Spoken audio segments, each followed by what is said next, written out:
tonight's agenda. It can be found at our website, warrenschools.com.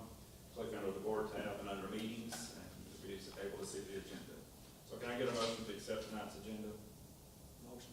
A motion by Mr. Judkins, Second. second by Mr. Brown. Any discussion? All in favor say aye. Aye. Any opposed? Motion carries. At this time, we'll stand. I'll ask Mr. Larry Judkins to lead us in the pledge of allegiance. Allegiance to the flag of the United States of America and to the republic for which it stands, one nation, under God, indivisible, with liberty and justice for all. Can I get a motion for approval of tonight's consent agenda? Got a motion by Mr. Colwell. Got a second? Second. A second by Mr. Bennett. Any discussion of that? All in favor say aye. Any opposed? Motion carries. All right, moving on to, there's no public comments, and there is no student advisory report for this month, and there are no recognitions for this month, so we'll drop all down to facilities and resources. Mr. Northcutt, you want to come up and talk to us? Sure.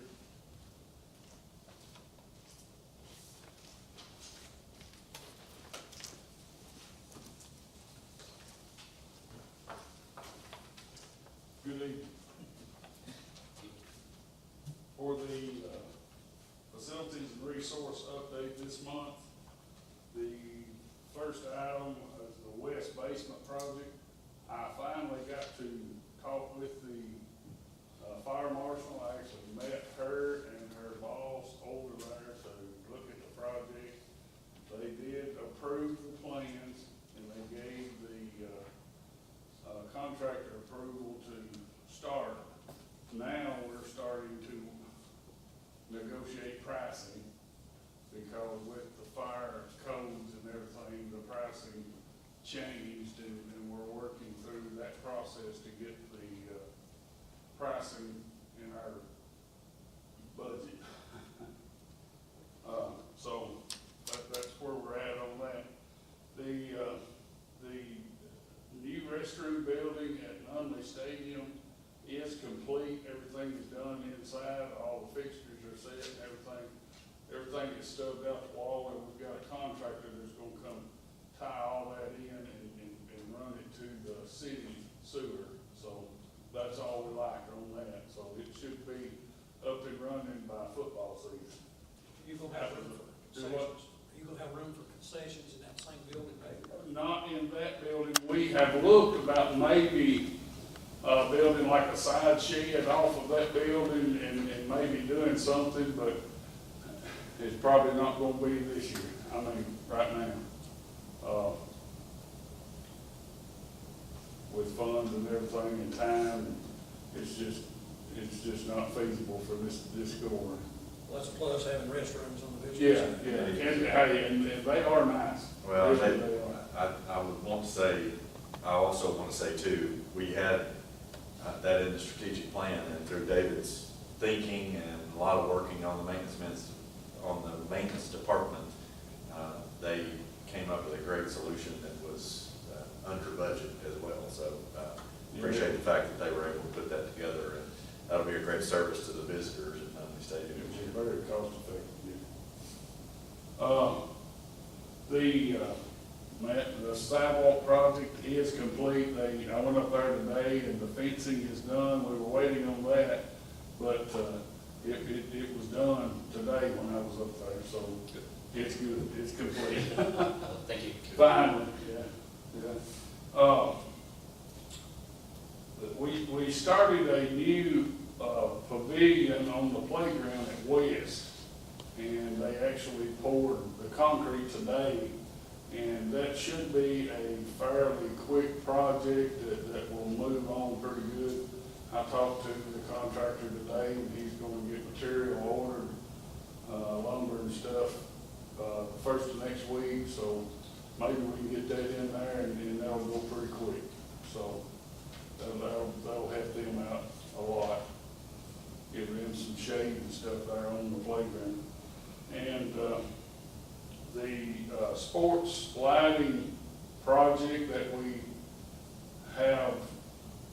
are fixing to start, I talked with actually TVA today. They're gonna give us a small reimbursement of some of our money, and they came and looked today, and, everything is good to go, and I think that's scheduled for the 1st of August, is that right, Grant? That was the initial date they gave us. They don't have a for sure date. Yeah, but, that's not a definite. They are working to make sure that our fall sports stadiums are finished before Right. they hopefully start, but even if, you know, soccer starts pretty quick, so I'm not sure that they'll be able to get there right before they start, but That is great.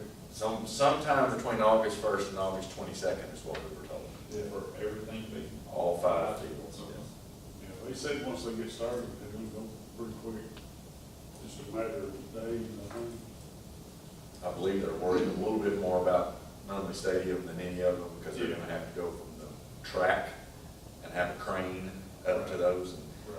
if you've ever been on the track at Nunley Stadium and seen those lights, that's a long way, so that'll be an Those are interesting some very tall project. poles. Yeah. And all the lights are gonna be LEDs, right? Yes, yes. Should be some energy savings. We think so, 100%.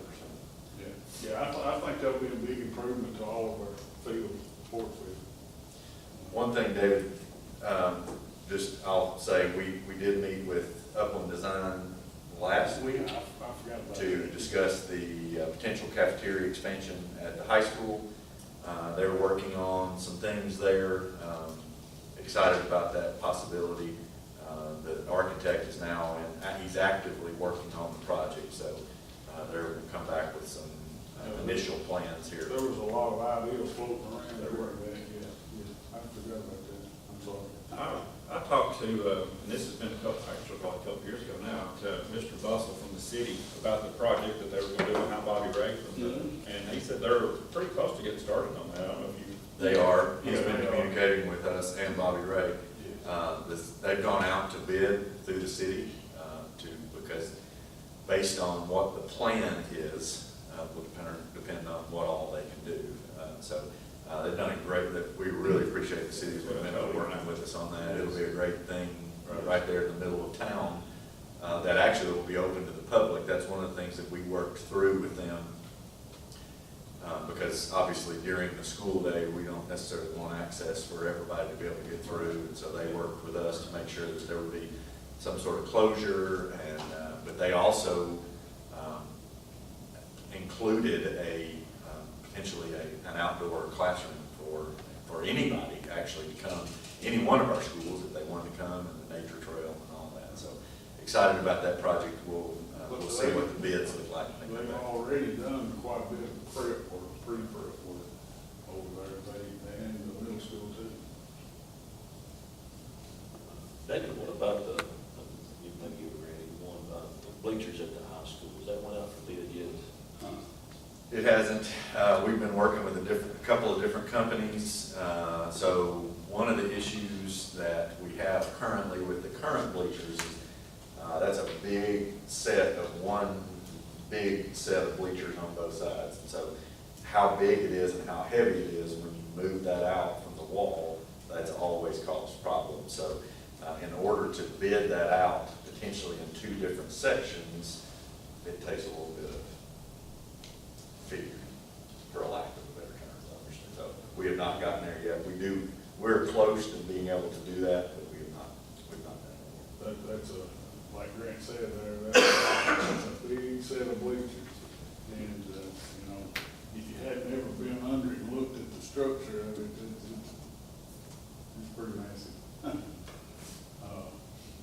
But yeah, we have been in contact with 2 or 3 different companies to look. I got one price, but it was a little more than what we was actually expecting, so we're gonna get with some others and see what. I do believe multiple companies will be interested in that project. Oh, which I- yeah. Which I believe will help us. Yes. Price-wise. Yes. That's all I have with the update, if there's any questions, or any more questions. Thanks, David. Thank you. All right, moving on to operations report, Mr. Wallace. All right, thank you. So, as we always do, we've got a couple folks here that are going to give you a report. We're going to start with our Human Resources Director update. So, Mr. Todd Wilmore will come up and do that. He's been hard at work over the summer trying to get a lot of things taken care of for our schools and our employees. Appreciate the job he's done. Let him tell you about a little bit about what he's been up to. I first wanted to say thank you, David. He didn't mention this, but the soccer complex is needing concrete pads and walkways from the parking lot to the field for years, and he was able to do that for us this year. It's great. We haven't got our bleachers back on the pads yet. We're working on that, but it's going to be a nice addition for us and our spectators. So, David, thank you. I know we talked about that already, but I just wanted to bring that up. I don't know if everybody's aware of it.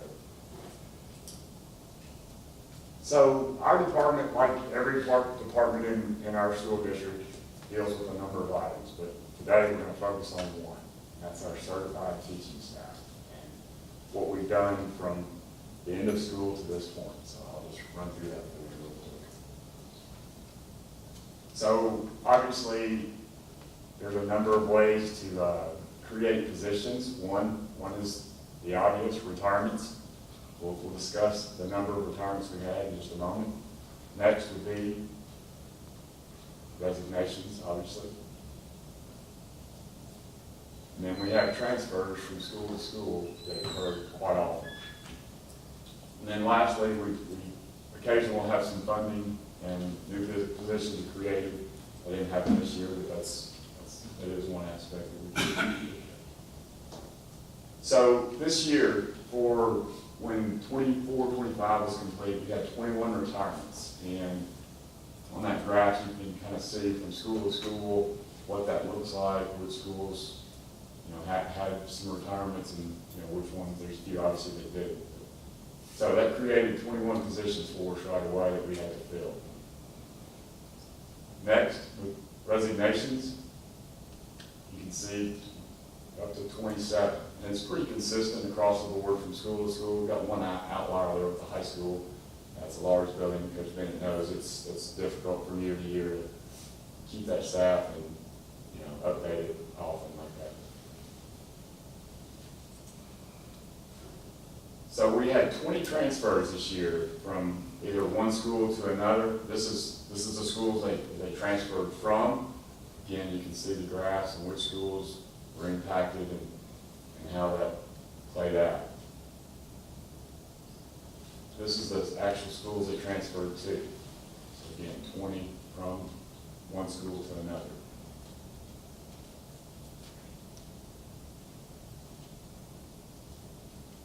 I was happy to say this, or I'm happy to share this slide. As of 2 p.m., we had 0 certified positions to fill.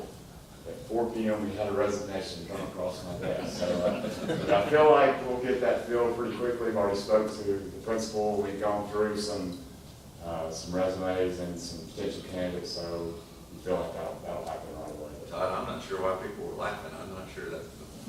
Yeah. It was funny because of what you said. Yeah, I know. Well, I mean, you have to laugh. You can't, you take it so serious. It's good. One thing we've done in the last few years, just not necessarily Human Resource Department, just as a district, we've offered a recruitment fair. And we attend recruitment fairs at Tennessee Tech and TSU, places like that, and get to meet candidates. But we also have our own. And we host one each spring. And we've seen it improve from year to year. This past year, we had a total of 23 candidates that came and interviewed with our principals, all done right here in this facility. So it was an impressive place for new candidates to come and see.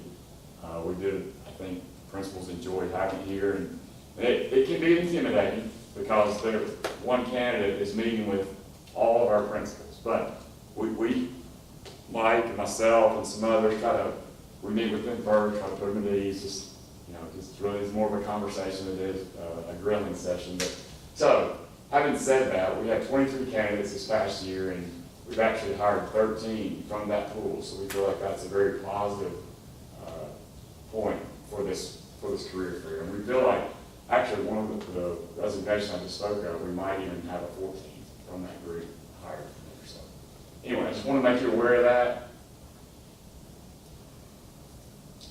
So this coming school year, we've got 42 new hires, and that runs the gamut. It could be a fresh out of college student to a seasoned or a experienced staff member from another school district.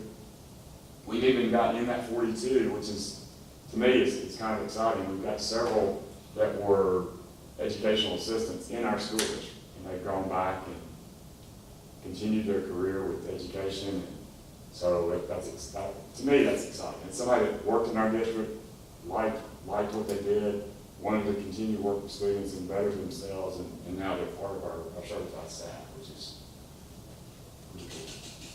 But you can see the schools there and how many new hires there are and what that looks like. I'm proud to say we've continued our work with Capturing Kids' Hearts, and Candace is real influential in that and part of that training program. Today they're training, actually they trained today and we'll train again tomorrow. These are just a few of those 42 new hires that are going through that program, trying to get them ready and prepared for the upcoming school year and how to set expectations and just lead their kids in a positive way. So, happy to answer any questions if you guys have some. Otherwise, that's it for me. Do you see, on your transfers, do you see consistency, much consistency from one school to another each year? It varies. I mean, it's not always this school loses this many and that school gains this many. It just varies. I mean, I think we've got some just human nature is some people just want a new challenge or a different, just want to see different scenery. So it's not always greener on the other side, but it's, it just gives them an opportunity to work with a new staff. And but that, no, to answer your question, no. Okay.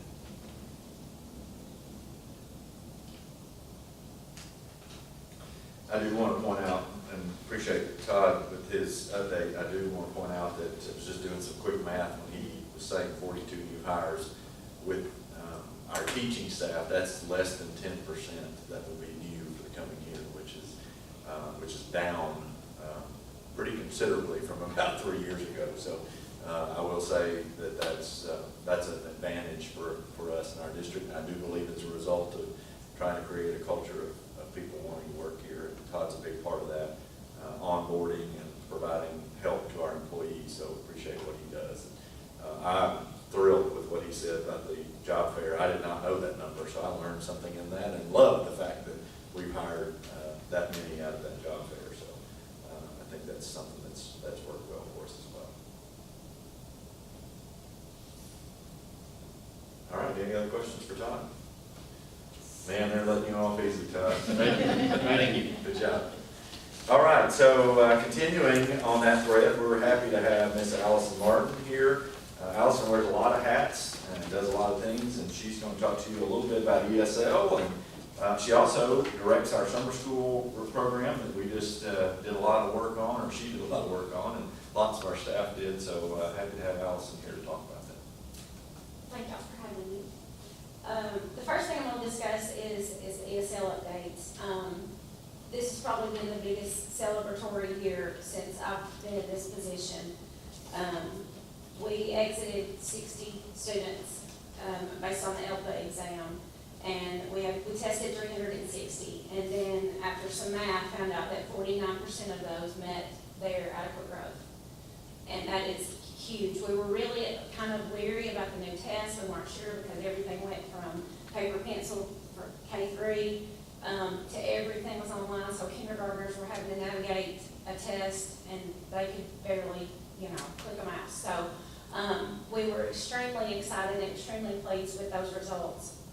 And Allison, tell them what the ELPA test is. oh, I'm sorry. It's okay. It's the English Language Proficiency Assessment. And we went from WIDA to ELPA. And we were just very apprehensive about it because it, you know, it's a new test, it's unknown.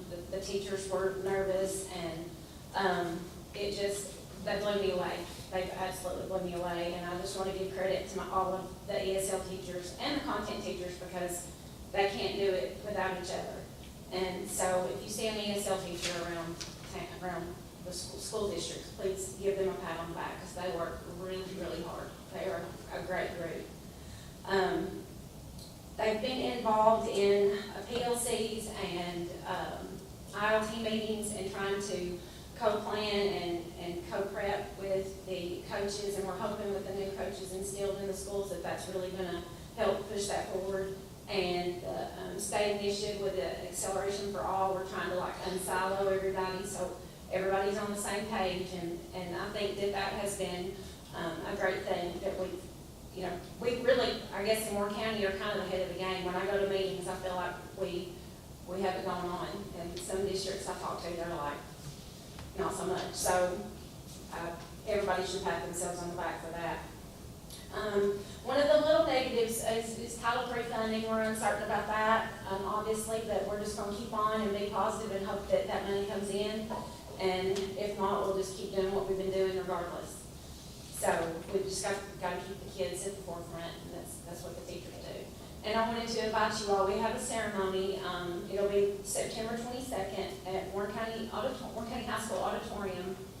We do it's a graduation ceremony, but not really, I don't think. An exit ceremony for all of our students who exit the program each year, and they get a diploma, and their families come, and we have refreshments, and we celebrate them and make pictures. And I've actually gotten heirs to come and set up a table, and TCAT's coming this year, so they're going to have information for parents that, you know, they might not get otherwise. So we're really excited. So y'all are welcome to come. Do you have questions about ESL?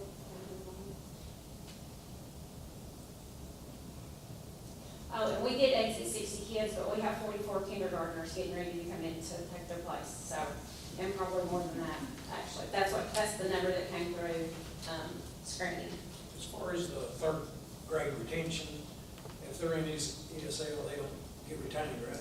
They don't, if they've been in less than 3 years. If more than 3 years, then it just becomes like an LEA decision. So you have to look and see if it's a language issue or if it's something else. And it's just based off of data and teacher input and that kind of thing. So they're not clearly exempt unless it's under that 3-year mark.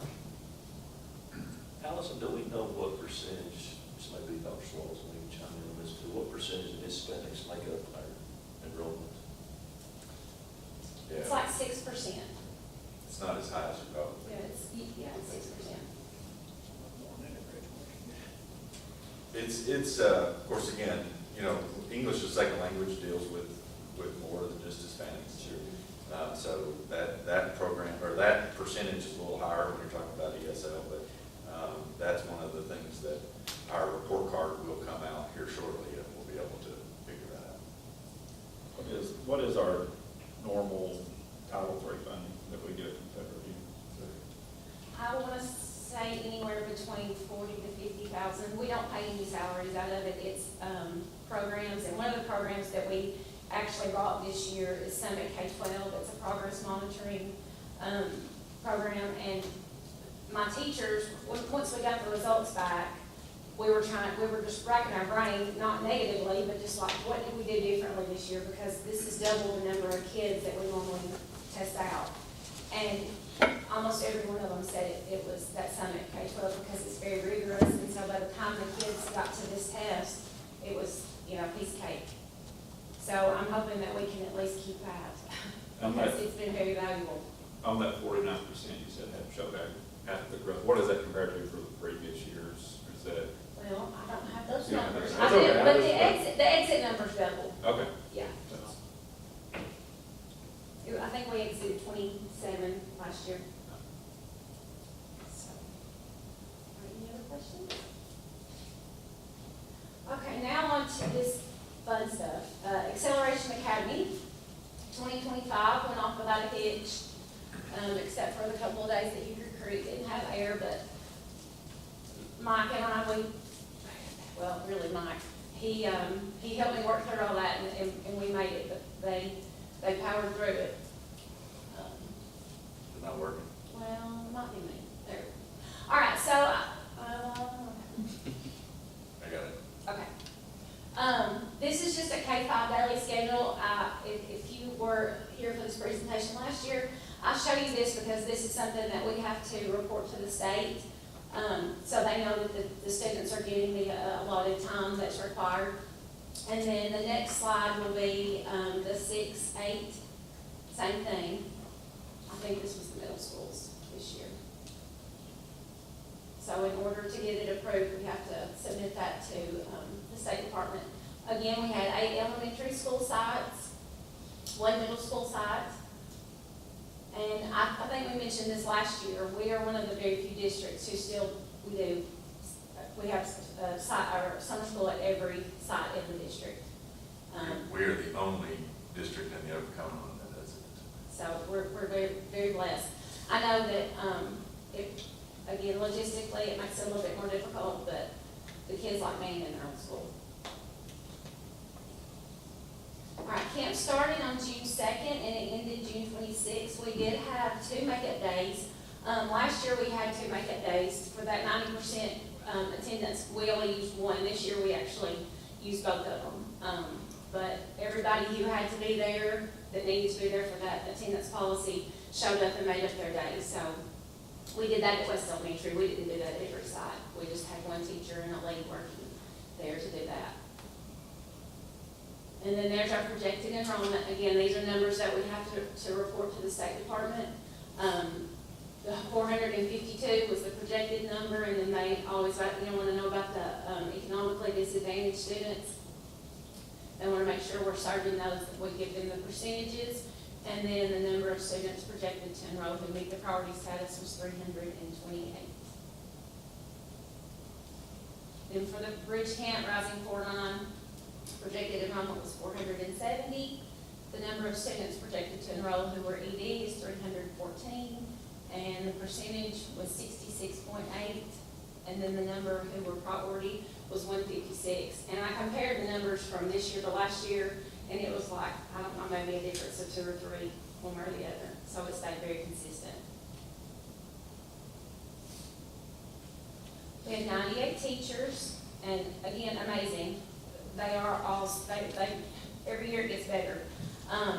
19 educational assistants, 11 leads, and 1 translator, and then 3 full-time nurses, and that was based on health needs by each school. Last year, only had to have 1 nurse at Hickory Creek, but this year we ended up with 3. And so here are some bright spots. At Hickory Creek, their theme was adventure is out there, and you may recognize some people up there. Kara Fish and her grandfather came, and he showed the kids about making honey, and he shared some of it with them. And then there's Shay's daughter, Lena. She made a star appearance. They were making, I can't remember what that was, the Galaxy bottles. That's what she's showing off. So that was at Hickory Creek. Then the next one I think should be East Side. They had, let's see, week 1 and 2 were about the human body. Week 3 was robotics and coding, and that's the pictures that I used. And then week 4 was about flight. If you'll click that link, there's a really cute video that Mr. Chris shared. Maybe. If it doesn't, it's okay.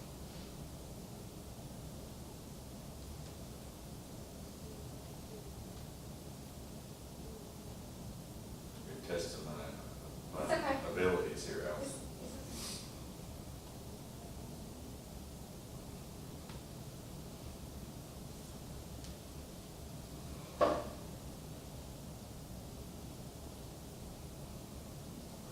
Nope, he didn't give me access. Sorry. That's okay. Anyway, it's really cute.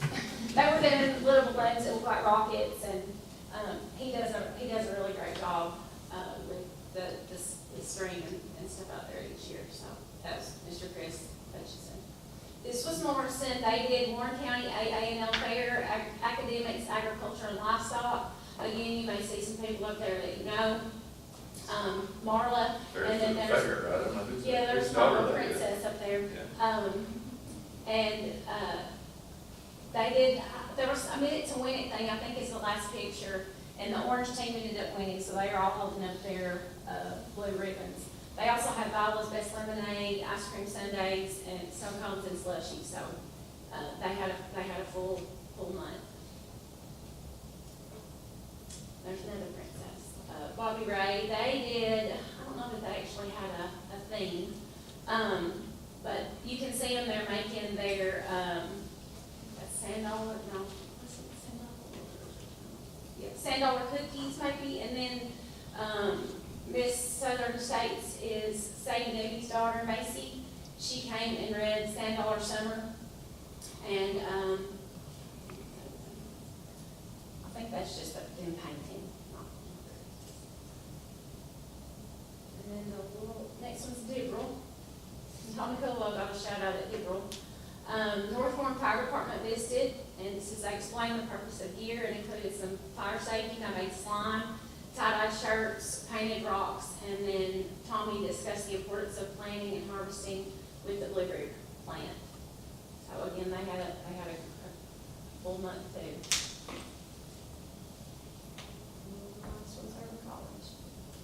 So their camp thing was around the world. They did Mexico, China, Germany, and Italy. And made Mexican wedding cookies, porcelain pottery, Chinese lanterns. This cracked me up. It said the Leaning Tower of Pisa. And I guess when they asked the kids, where does pizza come from, when they were learning about Italy, a little kindergarten said Pizza Hut. And so I had to include that because I thought that was so cute. And then they helped Miss Brandy Wiltshire with the school's beautification project. So there's a picture of her there. And I don't know who that is making those Mexican wedding cookies.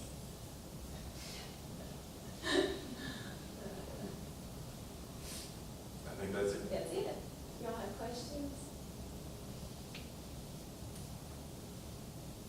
And I know Matt's wife, Camille, she taught, and I was trying to think who else. I know Miss Deborah Colwell, she's always the assistant at Dibble. So we really appreciate everybody who had a hand in making it such a success, because they really work hard. And they make it fun. I mean, it is hard work, and the kids learn, but they have a great time, so. No questions? All right, Allison, thank you. Thank you. That is one thing that, of course, the Acceleration Academy is something we've been doing for the last 4 years, I believe, maybe 5. Is this the 5th year? 21, I think so. Yeah, so it's not something that has always been something that's happened here, but lots of, as you can see, lots of valuable things taking place in our schools in the summer. So everybody that says, well, the summers, we get the summers off, that's not necessarily the case anymore. So glad to see our kids being involved in that. So, all right, moving on, I want to give you an update. Last year, the board adopted a 5-year strategic plan that was done in partnership with NIET.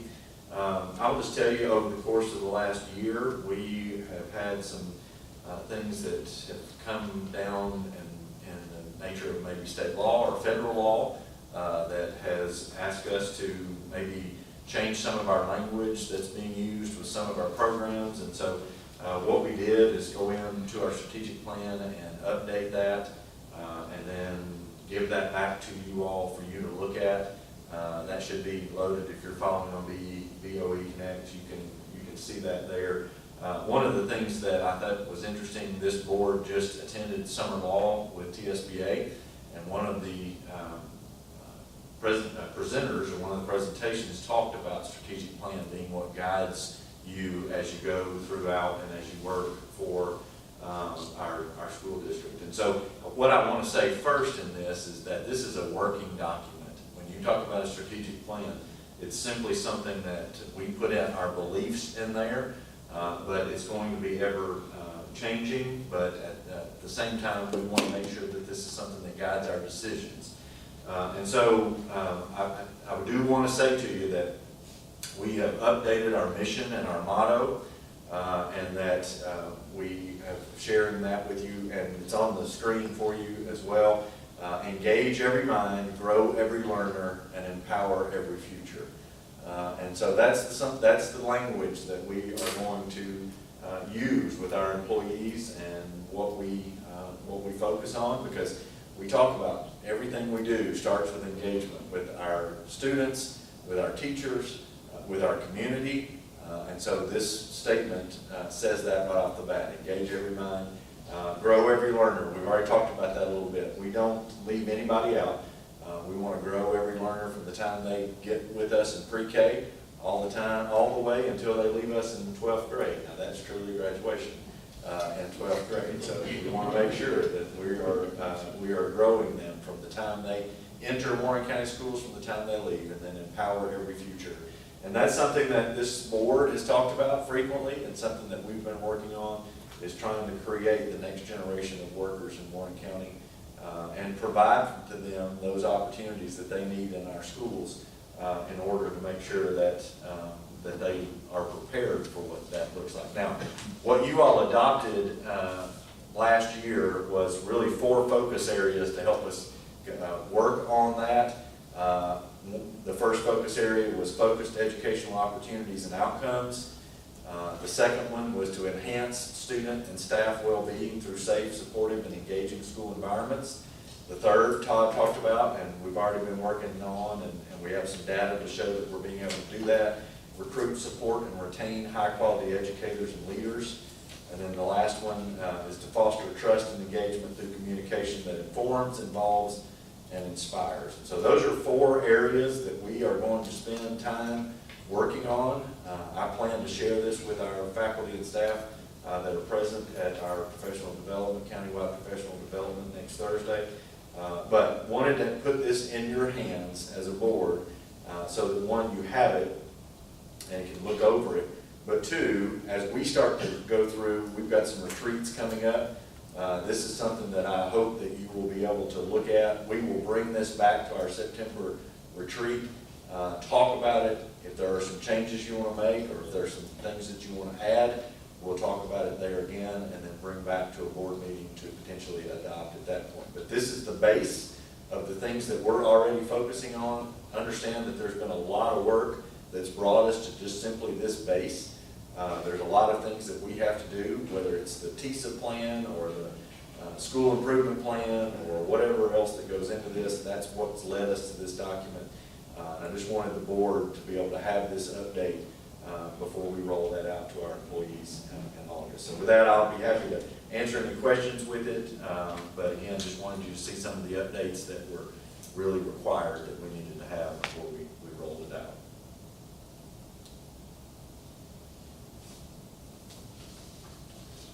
And there's no vote needed on that. That makes it even easier.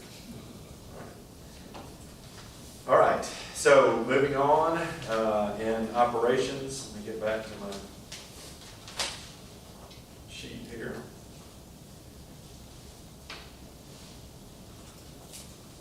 Got too many pieces of paper. What's next on the agenda? The threat assessment. Threat assessment, all right. So also required by law, we are required to issue a report to the board about threat assessment. So for those that are listening, understand that we are required to have a district threat assessment team, and every school is required to have a threat assessment team. And so what they are tasked with doing, we have several documents, we have several different people that are on that team. If there were to be ever an issue at a school regarding a threat, then that gets kicked to this threat assessment team. And so there are several pieces of information that threat assessment team would go through. If they deem that a credible threat, then that would be moved on up to the district threat assessment team. And once that happens, the district threat assessment team goes through that exact same process. And then we potentially, we're working with law enforcement during all of this process. We actually have members of our SROs on the threat assessment teams as well. But we are required by law to report to you what we went through with threat assessments in the last year. And so you have that, that should be displaying on your BOE Connect as well. We'll go through that. Last year alone in our school district, our teams went through 26 total threat assessments.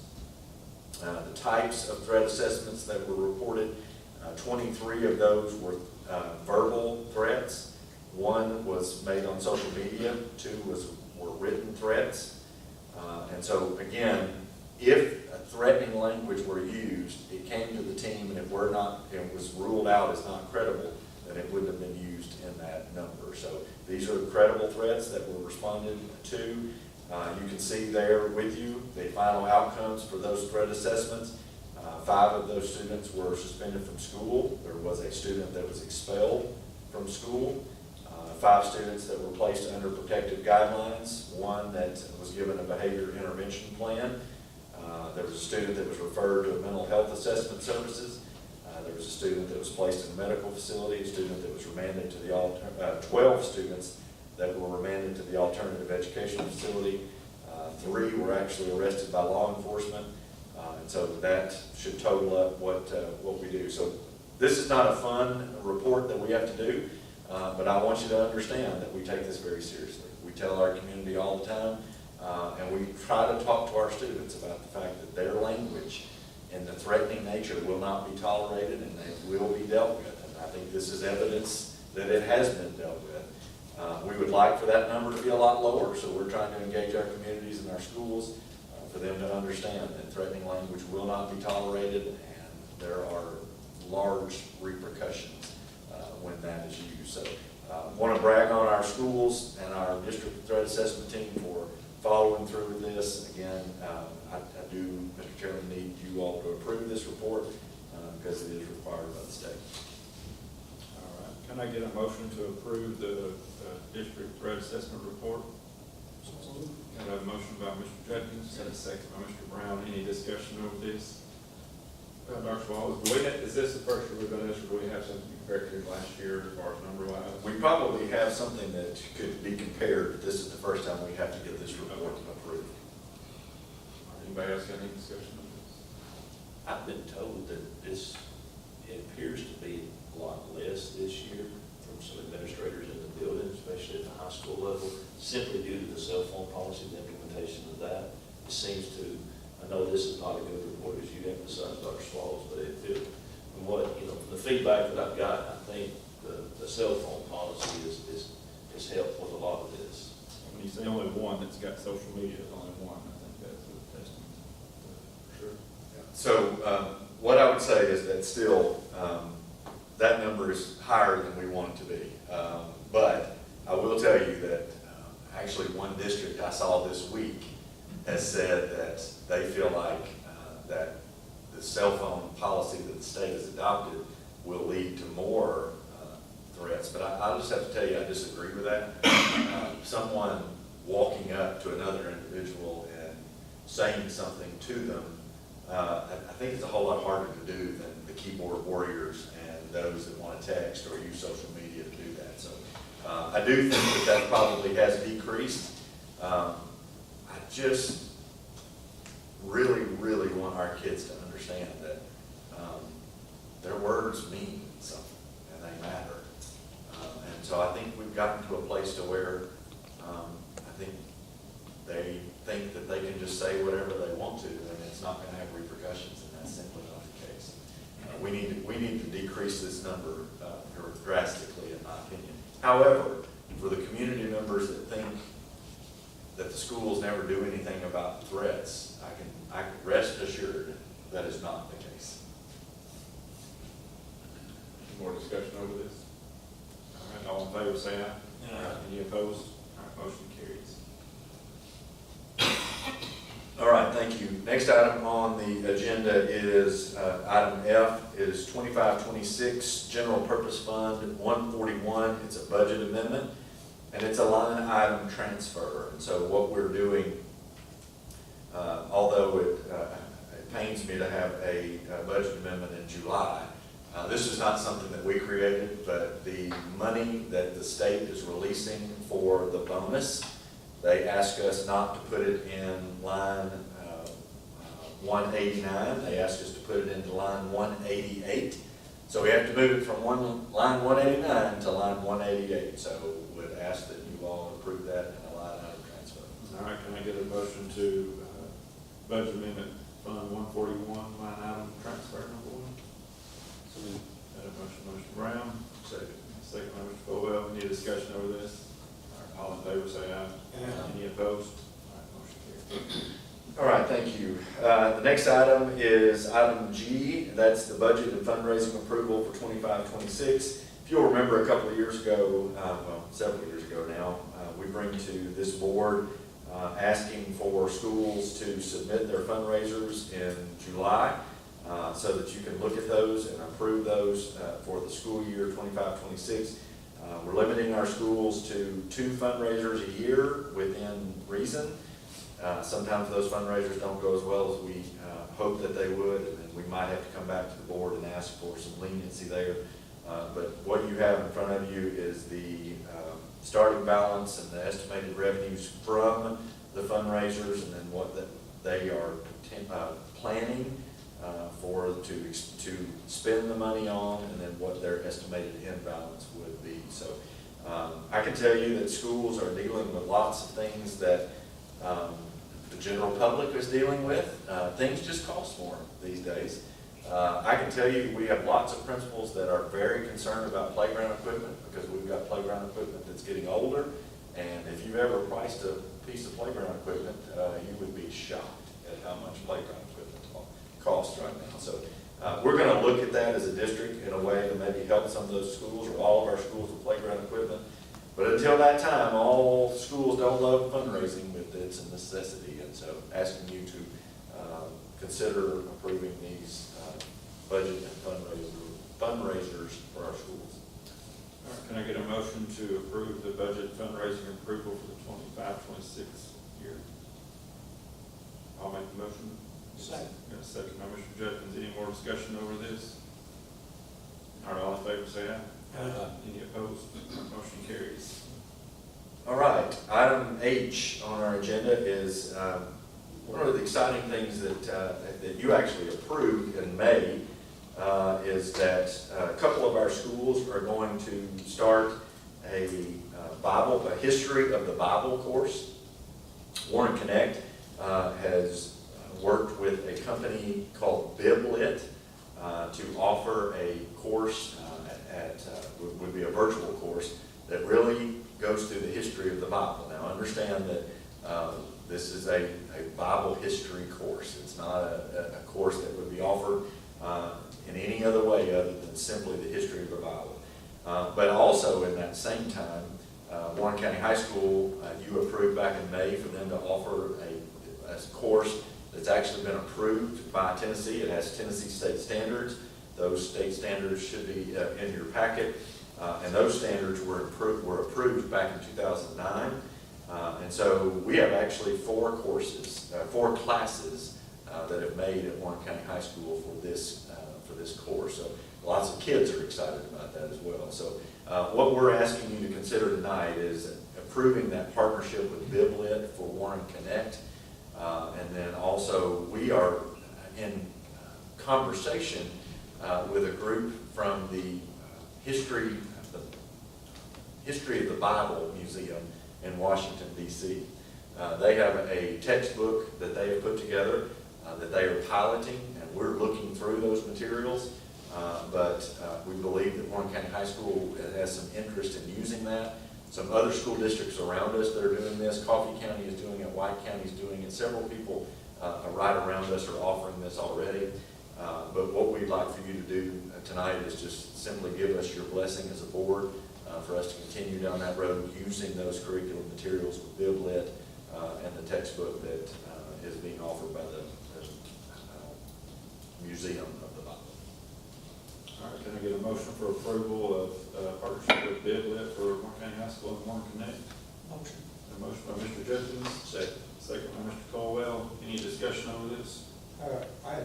Dr. Scott, I have a question.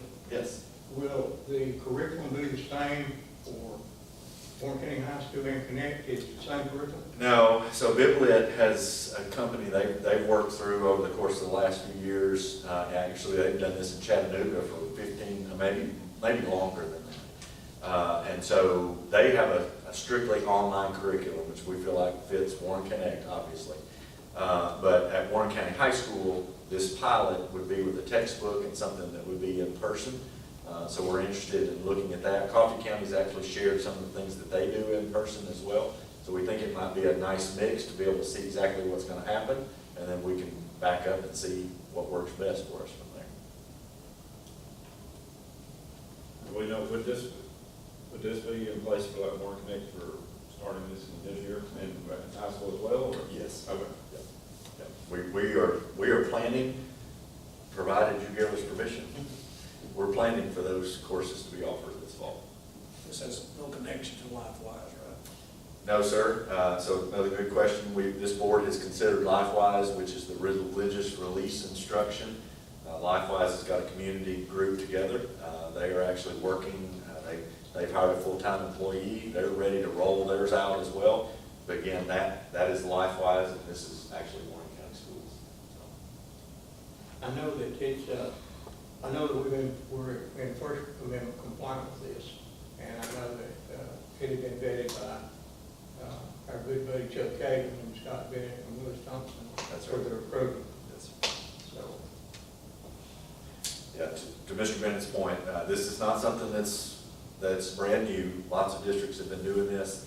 And again, it's one of those things that we believe to be a good thing, but there are strict parameters around it. Just like Mr. Bennett said, it's been reviewed by our own board attorney, Chuck Cagle, and also Scott Bennett, who's an attorney, has worked with Hamilton County Schools. And so we're really excited about this. I think this will be something good for our students. And again, we talk about giving them the opportunity to be involved in things that will better them for the rest of their lives. We think this is part of it.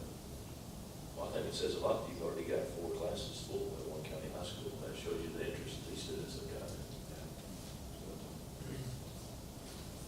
All right, any more discussion over this? All right, all in favor say aye. Any opposed? All right, motion carries. All right, thank you. Excuse me. All right, the next several items, we're going to actually move out of the operations report and move into curriculum and achievement.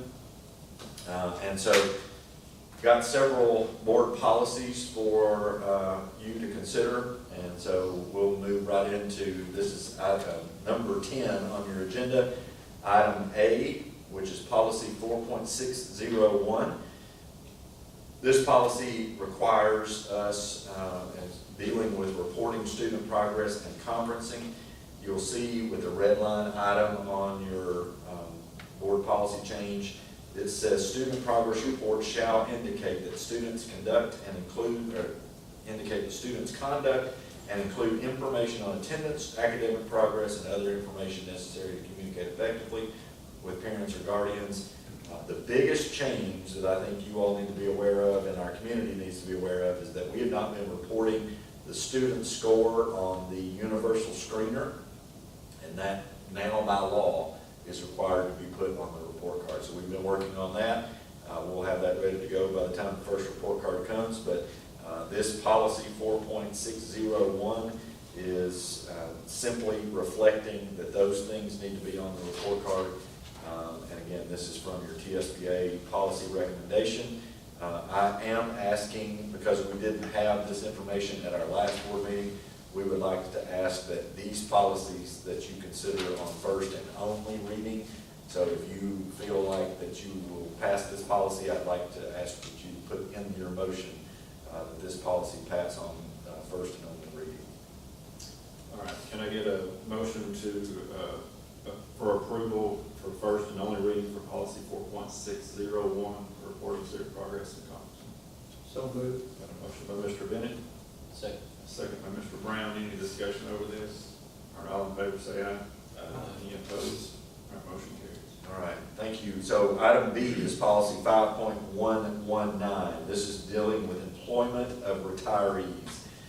This is a several pages long policy, and much of it is redlined because we've got some changes from TCRS, Tennessee Consolidated Retirement System.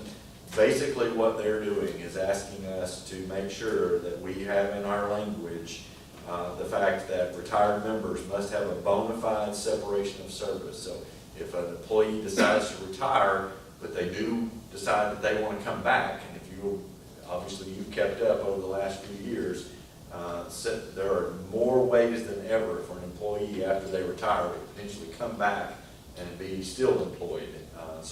But with that being said, there has to be a 60-day calendar day and no previous agreement to work after retirement for that to take place. So that's being outlined in this policy change.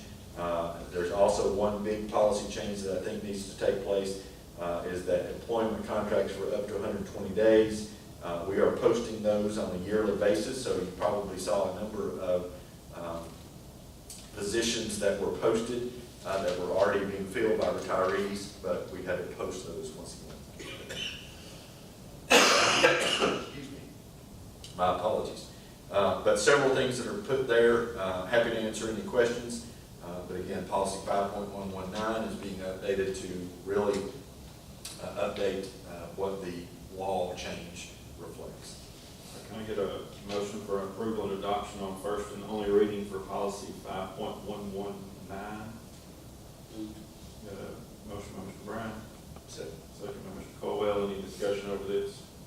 All right, all in favor say aye. Any opposed? Motion carries. All right, item C is policy 6.200. This is our regular attendance policy, but the only red line item change in 6.200 is on page 5, and it is dealing with what Mr. Judkins just talked about with religious release instruction time.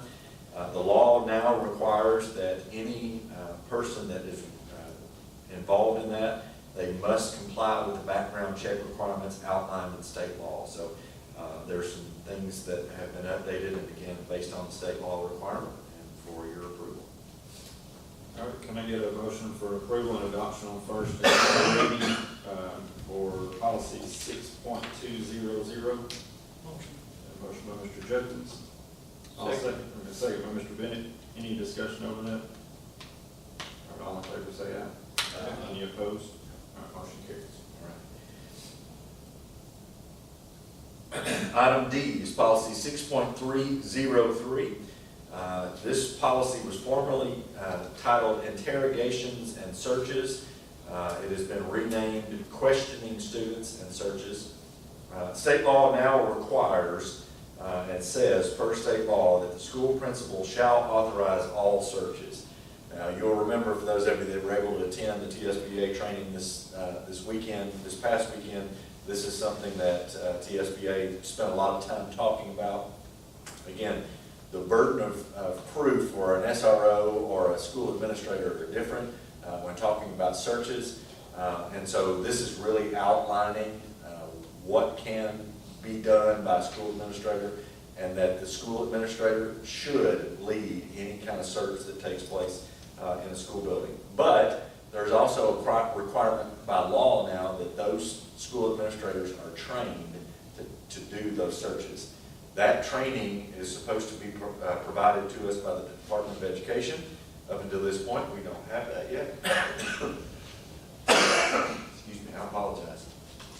But this policy is outlining the process by which that should be done.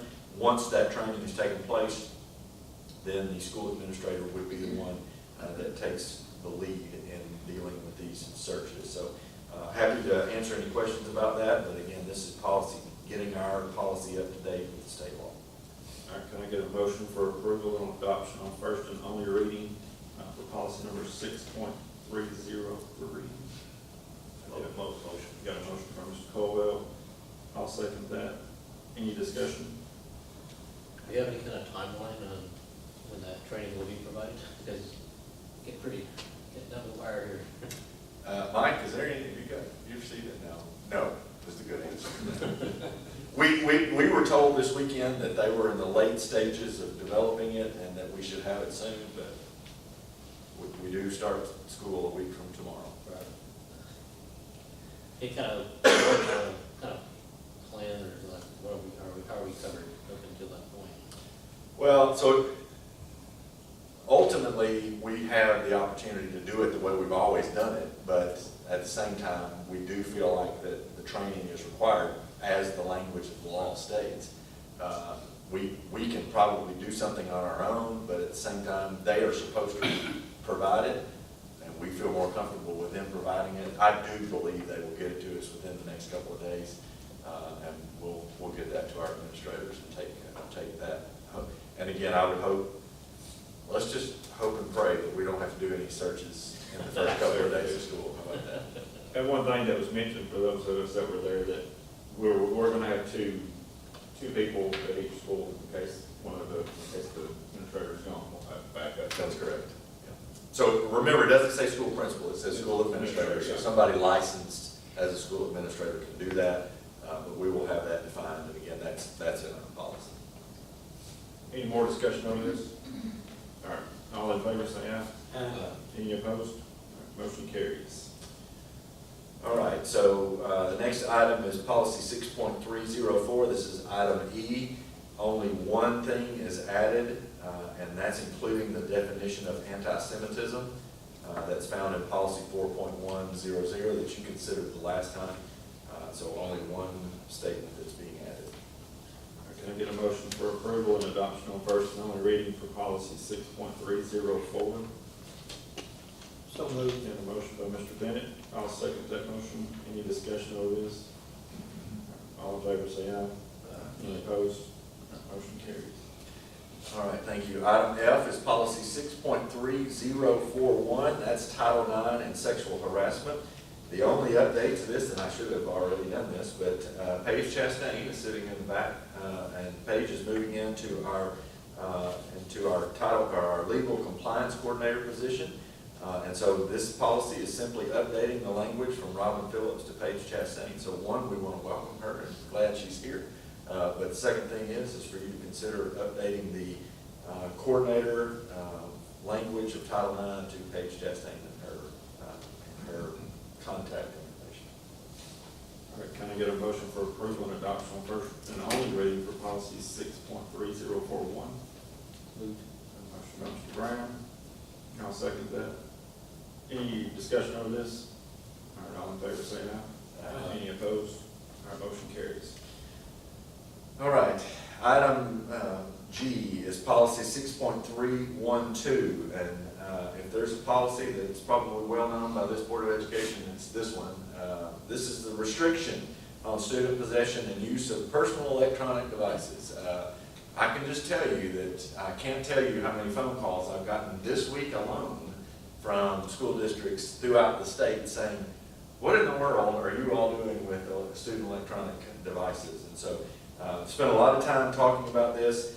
I do want to, again, just as I've said many, many times and as much as I can, thank this board for being ahead of the game with this policy, because lots of school districts are trying to figure it out at this point. There were some things that were required by the state law that was passed, and we're simply updating that language. And so there were some baseline things that are required by the state law. TSBA is asking that baseline to be included in our language.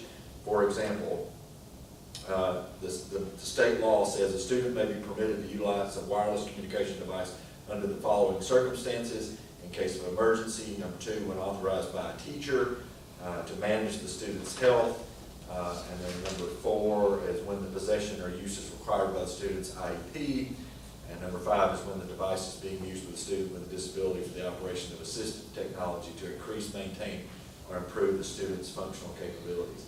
We feel like our existing policy already reflected that. We don't want to make any changes to our existing policy. However, we did make sure that we put that language in there.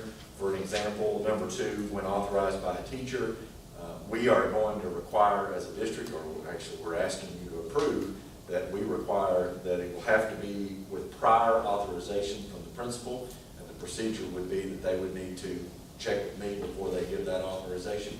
Because again, if you want to talk about our policy and why it worked last year, is we believe that the prohibition bell to bell and the limiting of the distractions are more important than just the access to the device. So while we do have to be compliant with state law, Warren County wants to keep its policy the way it is. Simply what we have reflected in this policy is what needs to be in there for state law purposes. So happy to answer any questions, talk to you about it, but at the end of the day, what I would tell you is we are being compliant with state law, but we're also sticking with what got us here. Can we get a motion for approval and adoption on first and only reading on policy 6.312? Motion. Motion by Mr. Judkins, Second. second by Mr. Colwell. Any discussion over this? I just want to say, I think from some of the good citizens I've seen in the policy, I'm glad that we are, like Dr. Swallow said, I'm glad that we are sticking with our policy that's bold and it's stern. Because I think some of them are following they're following state guidelines, but it's not as strong as ours.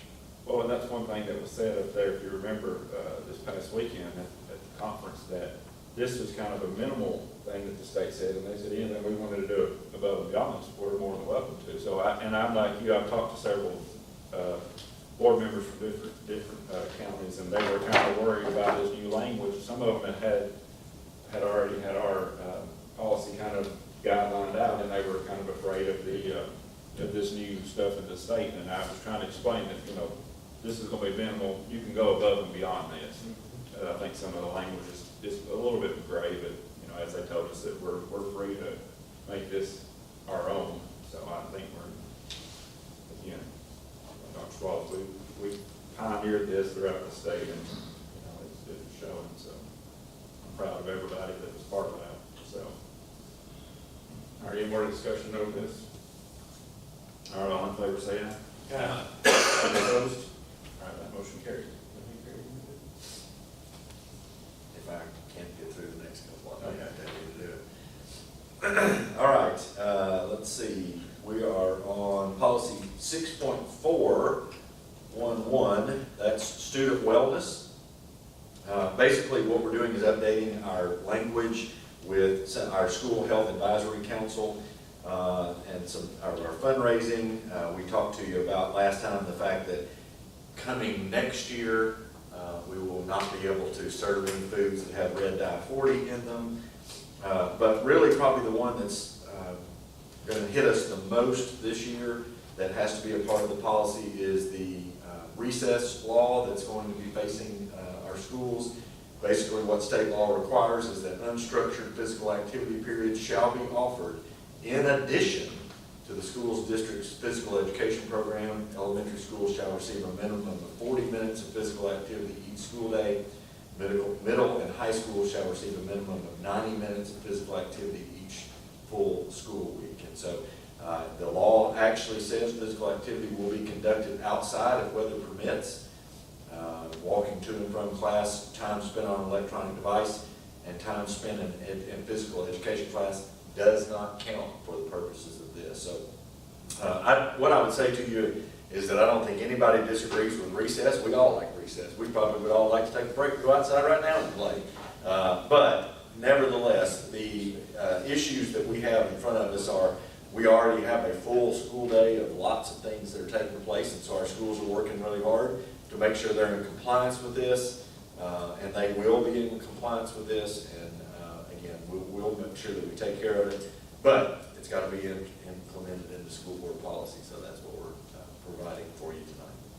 All right, can I get a motion for approval and adoption on first and only reading for policy 6.312?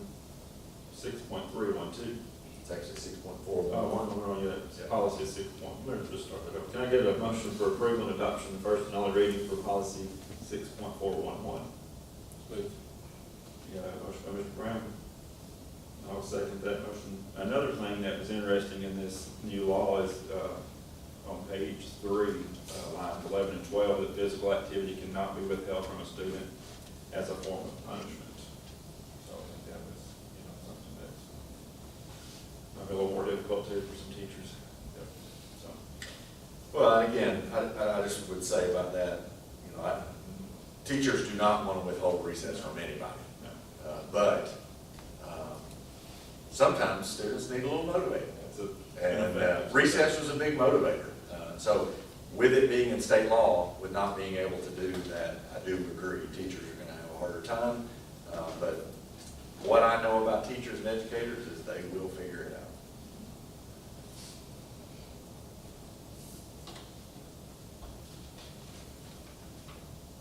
no. Any more discussion of that? All in favor say aye. Aye. Any opposed? Motion carries. All right, item I is policy 6.600. This has to do with student records. It is now state law that we have 5 business days to provide student records to, they have to be received by the receiving school or the requesting school. And simply the language in 6.600 reflects that 5 business day requirement. All right, can I get a motion for approval and adoption on first and all reading for policy 6.600? So moved. A motion by Mr. Bennett, Second. second by Mr. Colwell. Any discussion on this? All in favor say aye. Any opposed? Motion carries. All right, item J. We have grouped all of the policies that we went through last meeting, and I'll read those to you.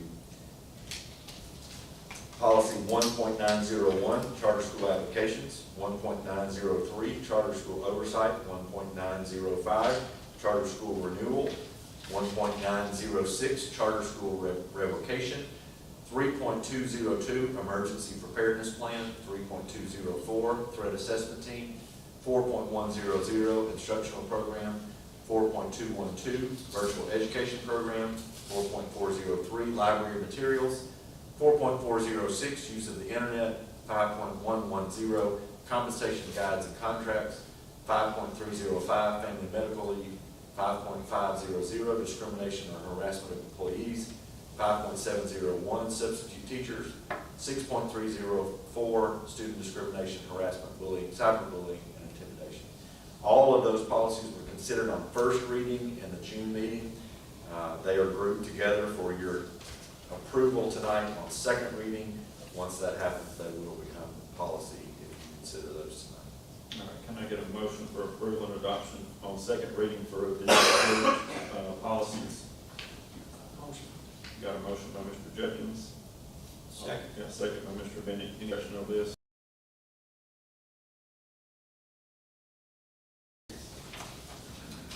I will say, now that those policies have been updated for our public, those policies will be made available on our website. It'll take us a little time to get those loaded, but anybody that's ever interested in school board policy, that is on warrenschools.com. We're happy to provide that. If you can't find it on warrenschools.com, you can call my office and we will provide that school board policy to you. But Mr. Chairman, thankfully, for those listening and me coughing, that's all we have in curriculum chief. All right.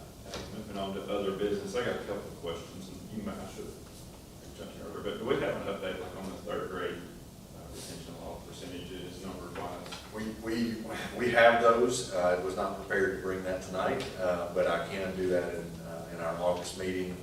Again, what I would need to provide to you at that time are those that made adequate growth in Acceleration Academy, which we have those, but some of those we're still waiting on for them to decide what they want to do, whether they're going to do tutoring throughout the fourth grade year, or if there's a parent conference that's required with some of that. So I'll have better numbers for you in August. Okay. And one more thing that, we need to probably work on a workshop for our capital project. I'd like to do that before our scheduled workshop, if we've got our capital outlay projects for our money that we've set aside in this budget, to get together as a group to work on our list and start going in and get some bids in for these projects. We can set that up. Any other discussion, any other business? Dr. Swallows, I've heard a little bit about this, and I don't know if there's any merit to it or not. Is the state, the doctor's notes? That was Lawrence County. It is not the state. That is one school district that's made that made that decision. Okay. Just, I had a couple concerned parents, you know, they thought that was gonna be implemented here, and I said, I'll tell you what, that's gonna be interesting to see what that looks like at the end of the year, to see if it does help with their absenteeism, because that's what they're, I know they're getting right up the calls for it, but if it does help their, Is this for teachers or students? for students. That's all that, Yeah. that they were not gonna accept it. Yeah, I wouldn't find that bad. an absence is an absence. And he's got no comment over here. I want to measure my comments because I don't want people to think that we're trying to be the police when it comes to this, but we are held accountable for students' chronic absenteeism, whether it's with a doctor's note or not. And so if a student misses more than 18 days in a school year, we as a school district are held accountable for that. And so lots of parents wonder why we work so hard to try to make sure that a doctor's note's provided or a note is provided, but ultimately we are held accountable for that. And I will say, I want to brag on, and I'll do this in August too, I want to brag on our schools. They have worked so hard. A couple of years ago, our chronic absentee rate was 29%. This year it was 13%. That is a dramatic improvement. And so that's a credit to our families and to our schools. And we don't just do it just for the fun of it. You know, it's not that we call and say we need you to be here. We do need you to be here. But we also have some of those that take advantage of those doctor's notes because they're available. And so one school district, I think, just finally said, we're tired of dealing with it. They may be the pioneers on this. I think it'd be interesting, and I don't just cast it off as anything right now, but if you've done any research on that and watched some of those things, as you said, the numbers, when you're looking in the 20% absentee rate, what are we teaching our kids, especially when you get in high school? I mean, if you only show up, you're 20% absent in your job, we're gonna look at that a little bit different, you know? And when we're preparing these kids for a life outside of structured school, when they get into the workforce, I don't think a 20 or 25% absentee rate is gonna help them get anywhere in life. So I'll be interested to watch it. I'm not just casting it I off. see some of these schools stress importance of perfect attendance. Sometimes I think they need to be rewarded. Somebody makes it every day. Well, we know life happens. I mean, as you can tell, I'm probably not in the healthiest state of sitting here talking, but at the same time, came to work, and because that's what I was supposed to do. But life happens, and that's why we have excuses. That's why we take doctor's notes, all those things. I don't want people saying, well, they're not, we understand. However, we do need people to be at school, and we're excited about it. That's the last thing I would say, hopefully, is that, you know, people are saying, oh goodness, I can't believe it's school time again. Gosh, we're excited that it's school time again. I can't wait for our kids to come back, whether they want to come back or not. I can't wait for them to come back. Anybody got anything else? Can you get a motion? Well, I'd like to take one quick moment that, guess definitely should have done it at the beginning of the meeting. Sure. That is under the consent agenda, I just wanted to highlight something, the name of the playground at Urban College. I'd like to just, name that after Miss Betty Clinton. If I figured it out right, I believe she is entering her 57th year. If we're talking about attendance and, that model of consistency, 57th year, teaching at Urban College. So, just, just a person, my teacher when I was a child, and I think she already had 20 years of experience then. My kids have been there, so just wanted to highlight that. Very well deserved, for sure. Absolutely. So you did that. I will tell you, Urban College, the parent organization, presented that presented that proposal to name the playground in honor of Miss Betty, and that was in your consent agenda. So you voted on that to begin with. Right, that's what I thought, but I highlighted it then, but I just wanted to be sure that the 57th year is just, that's just amazing to me. Yeah. That's definitely, I think, worth rewarding. I believe it's 57 years all in one classroom, unless I'm mistaken. Well, she's been in multiple buildings that are, buildings that aren't even there anymore. Okay. That Miss Betty started in, I think. So, but she was in third grade, I think 55 of those. and Correct. Last two is So, second grade. yeah, second grade last couple of years. It's amazing. Anybody got anything else? I'm gonna get a motion to adjourn. Motion. Second by Mr. Boyle, all in favor say aye. Meeting is adjourned. Thank you all.